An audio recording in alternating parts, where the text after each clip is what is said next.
Welcome back student. तो एक बार फिर से स्वागत है आप सभी का हमारे YouTube channel Vidya Vihar competition classes में। और आज के इस वीडियो में मैं आप लोगों को सिंपल इंटरेस्ट को बिल्कुल सिंपल तरीके से बतला रहा हूं। इसमें कई ऐसे लॉजिक मैं आप लोगों को दूंगा जिससे कि सिंपल इंटरेस्ट आप लोगों को काफ़ी सिंपल लगने लगेगा और इसमें हर तरह के प्रॉब्लम को आप काफ़ी ईजिली सॉल्व कर सकेंगे।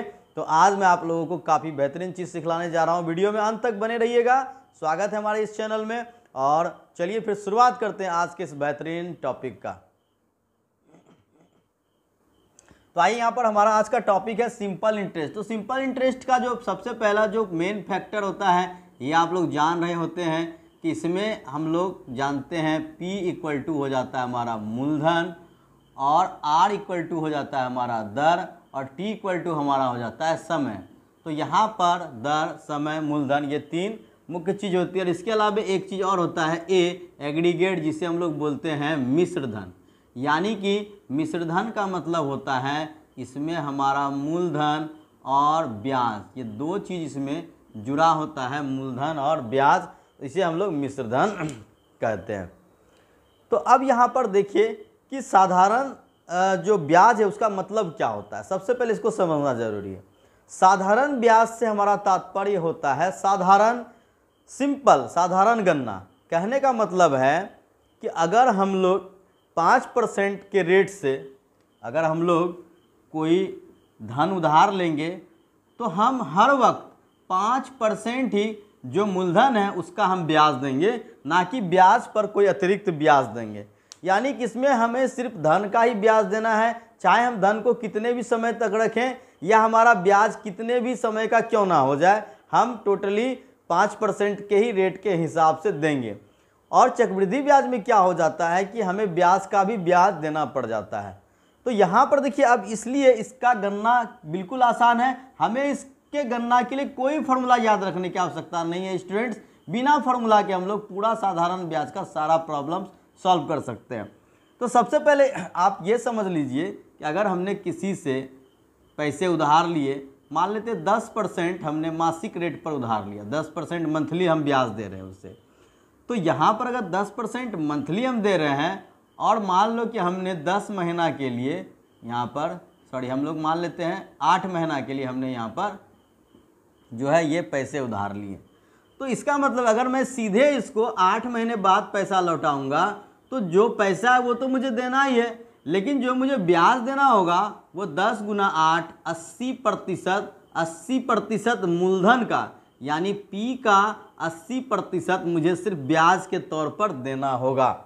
यानी कि यहाँ पर सीधा क्या है कि हम लोग का जो भी दर होगा और जितने समय के लिए हम लोग लेंगे उससे हम लोग मल्टीप्लाई कर देंगे, टोटल रेट निकाल के, और धन का हम लोग उतना % कैलकुलेट कर लेंगे। आइए हम लोग इसको एक एग्जाम्पल से समझते हैं। देखिए यहाँ पर एक सवाल है आपके स्क्रीन पर कि 15,000 रुपये का 5% वार्षिक ब्याज की दर से 3 वर्ष में ब्याज कितना देय होगा।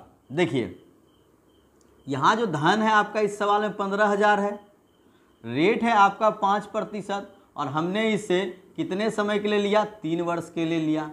तो यहाँ पर टोटली जो हम 3 साल में इसे ब्याज देंगे वो देंगे 5 या 15%। यानी अब हमें कुछ नहीं करना है, सिर्फ 15,000 का हमें 15% निकाल देना है। तो ये हमारा कितना हो गया, 2250 रुपये ये हमें ब्याज के रूप में देना होगा।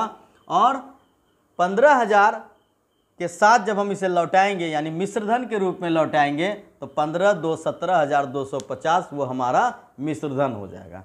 तो क्लियर है, आप लोग इसको समझ गए होंगे। आइए एक और मैं इसको अलग तरीके से एक एग्जाम्पल, और दूसरा जो हमारा सवाल है वो स्क्रीन पर आप देख रहे हैं। इस सवाल को लेकर मैं समझाता हूँ कि इसमें आपका जो मूलधन है 18,000 रुपये है, इसमें जो रेट है वो आपका 4.5% रेट है और आपने कितने समय के लिए लिया है, 4 वर्ष के लिए लिया है। 4 वर्ष के लिए आपने 4.5% के हिसाब से आपने 18,000 रुपये लिया। तो यहाँ पर टोटली आपको ब्याज कितना लौटाना होगा, 4.5 गुना 4 करेंगे तो आपका 18% हो जाएगा। यानी कि सीधा अब हमें क्या करना है, 18,000 का 18% निकालना है, यानी 18 × 8 = 144 और सॉरी 18 गुना 18 आपके हो जाएंगे, सॉरी 18 गुना 18 324, और ये आपके हो गए 10 3240 रुपया ये हमें ब्याज के तौर पर देना होगा। तो आप लोगों ने समझ लिया होगा कि हम लोग इसको कैसे आसानी से गणना कर ले, कोई फॉर्मूला की आवश्यकता नहीं है। सिर्फ हम यहाँ देख रहे हैं कि अगर हमने 4.5% के रेट पर 4 वर्ष के लिए लिया है तो 4.5 गुना 4 यानी 18% हमें टोटली ब्याज के रूप में देना है। अब ये देखिए, ये तो हमारा हो गया एक सिंपल प्रॉब्लम हो गया। अब मान लेते हैं कि अगर कोई व्यक्ति मिश्रधन लौटाता है और हमें मूलधन निकालना हो, तो ये सवाल देख लीजिए, आपके स्क्रीन पर एक सवाल है कि कोई व्यक्ति जो है ये आपसे यहाँ पर कितना ले रहा है धन, कितना ले रहा है यहाँ पर ये नहीं लिखा है, बोलता है कुछ धन उधार लेता है, और कुछ धन उधार लेता है और वो लेता है 5% के रेट पर। मान लीजिए उसने P रुपये लिया धन और वो आपके रेट कितना लिया 5% पर, और आपके समय कितना लिया 3 वर्ष के लिए लिया, ठीक है। और वो बोल रहा है कि 3 वर्ष के बाद उसने कुल कितना रुपया लौटाया है 3450 रुपया कुल धन लौटाया, यानी कि मिश्रधन लौटाया है 3450 रुपया। इसका मतलब कि उसने कितना धन उधार लिया होगा ये हमें निकालना है। तो देखिए सिंपल सी बात है कि यहाँ तो एक चीज़ तो हमें पता चल रहा है कि ये जो व्यक्ति जो रेट के हिसाब से जो ब्याज देगा वो 5% के हिसाब से 3 साल का 15% ब्याज दिया होगा, और यहाँ पर वो जो पैसा रिटर्न कर रहा होगा तो 15% ब्याज और 100% उसका मूलधन यानी 115% उसे लौटाना होगा। तो 115% की वैल्यू जो हो गई वो हो गई 3450 रुपये। आ गई बात समझ में, यानी कि 100 हमारा मूलधन हो गया, 15% हमारा ब्याज हो गया, 115% मिश्रधन हो गया, और उस 115% की वैल्यू है 3450। तो आइए 115 एक कम 115 115 या 345 यानी 1% की वैल्यू 30, तो 100% की वैल्यू 3000 यानी कि 00 इस पर देंगे, यानी कि वो जो धन लिया वो 3000 लिया। अब आप समझ सकते हैं कि कितनी आसानी से ये हमने कैलकुलेट कर दिया, और आप किसी भी मेथड से इसे इतनी आसानी से कैलकुलेट नहीं कर पाएंगे। फार्मूला पर तो आप बिल्कुल ही इसे भूल जाओ कि आप इसको इतनी आसानी से सॉल्व कर पाओगे। आइए एक और एग्जांपल है आपके सामने कि एक व्यक्ति ने कुछ धन उधार लिया है, वो धन उधार कितने रेट पर लिया है 6.2/3 रेट पर लिया है, और कितने वर्ष के लिए लिया है उसने 3 वर्ष के लिए लिया है, और वो 3 साल के बाद कुल कितना रुपया लौटा रहा है 7200 रुपये लौटा रहा है। तो उसने कितना धन उधार लिया, देखिए यहाँ जो रेट है वो आपका 6.2/3%, और वो टाइम जो लिया है वो 3 वर्ष लिया है। अब धन कितना लिया ये तो मालूम नहीं है, लेकिन जब लौटाने आया तो कुल वो 7200 रुपया यहाँ पर लौटा कर गया है। तो कितना धन उधार लिया होगा कि उसने 7200 रुपया लौटाया। तो सबसे पहले यहाँ पर हमें देखना है कि हमारा जो ब्याज है हमने कितना % दिया है। तो हमारा जो टोटल ब्याज है वो हमारा हो जाता है 6 × 18 = 20/3, और 3 साल के लिए है तो गुना 3 कर देंगे, यानी कि 3 साल में हमने उसे 20% टोटली सिर्फ ब्याज दिया है। अब अगर 20% हमने ब्याज दिया है तो 100% धन और 20% ब्याज, तो हमने उसे कितना % वापस किया 120% वापस किया।